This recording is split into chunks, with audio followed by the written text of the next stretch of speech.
Hello, everybody, and welcome to Final Play Sports Wrap, where we're doing the Big 12 wrap up for Week 7 of the NCAA football.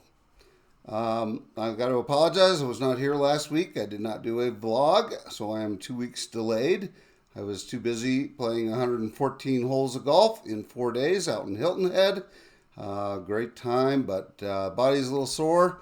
Did keep up with football, and so Big 12 in particular starting to see some meaningful results in conference, particularly as we look.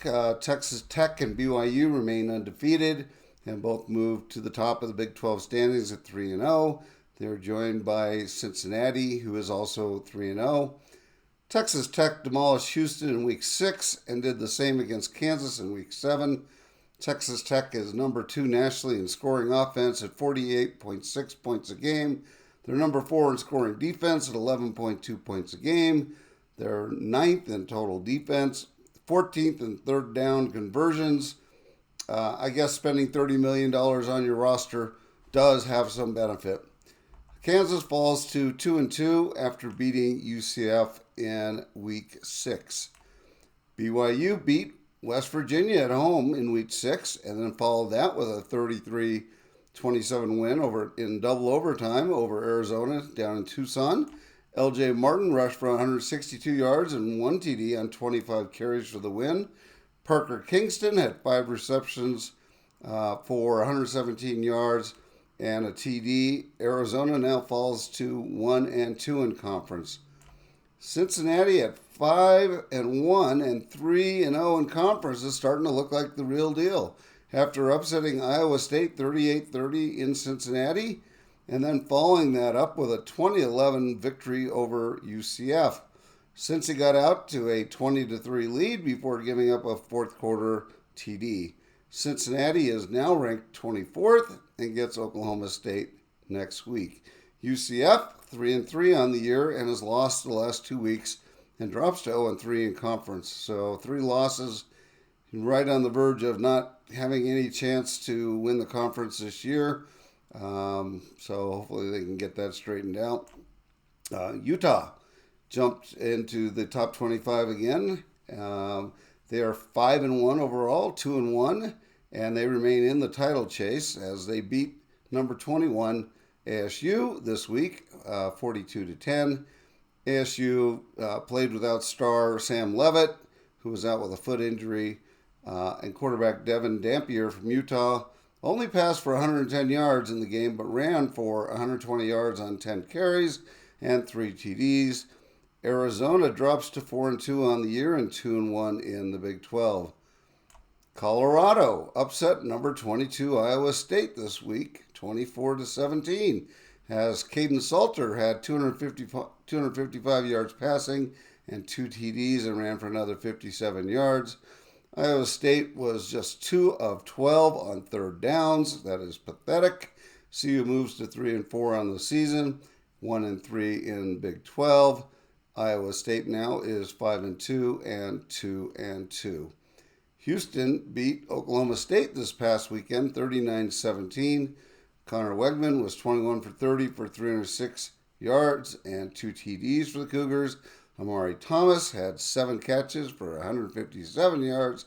And Houston moves to 5-1 on the season and 2-1 in the Big 12.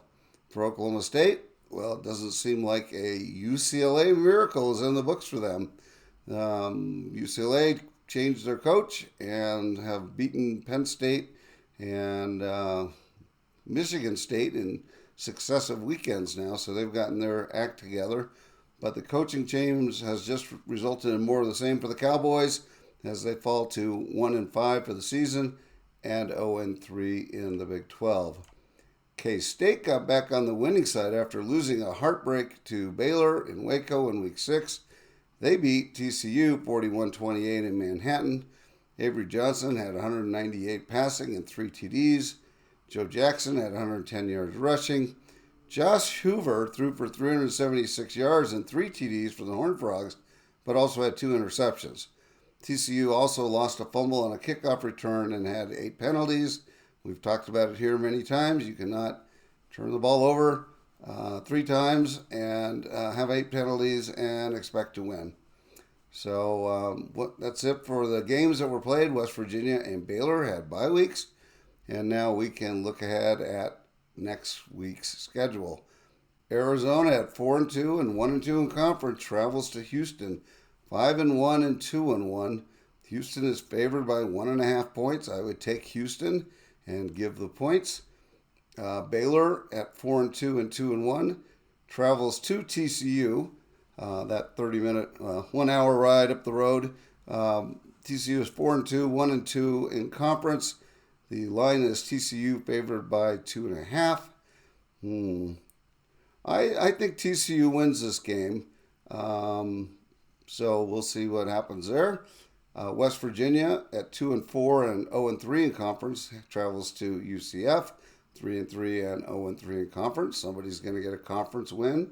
UCF is favored by 7.5. That sounds about right to me. I would take UCF and give the points. Texas Tech is 6-0 and 3-0, and they're playing against Arizona State, 4-2 and 2-1 in conference. The spread is Texas Tech by 10.5. If Sam Levitt plays, that would feel like a lot of points to me. If he doesn't play, that's a very easy win. So expect Texas Tech to cover, but I would watch that one very carefully to see if Sam's going to play this week or not. Number 23, Utah is 5-1, 2-1 in the season. They're traveling to BYU, 6-0 and 3-0.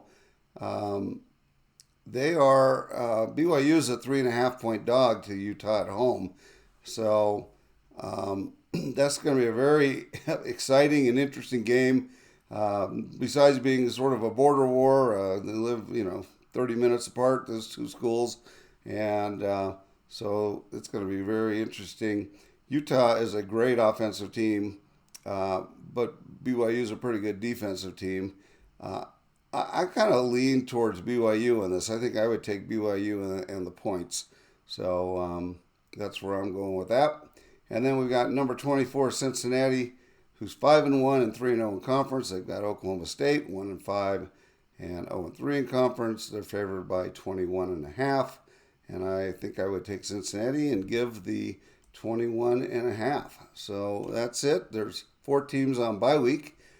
You've got CU, Iowa State, Kansas, and Kansas State all on byes this week. So there's only 6 games in the Big 12 this week, but some really good ones. I'm really looking forward to that Texas Tech-Arizona game and the Utah-BYU game. I think both of those will be good. And for pure entertainment, Baylor is playing TCU, and I didn't check the over, but I would probably bet the over on that if it's something reasonable, like mid-50s. So that's it. I hope you enjoyed the show. If you did, please subscribe. It costs you nothing, but it sure helps me out. Thanks, everybody, and have a great day.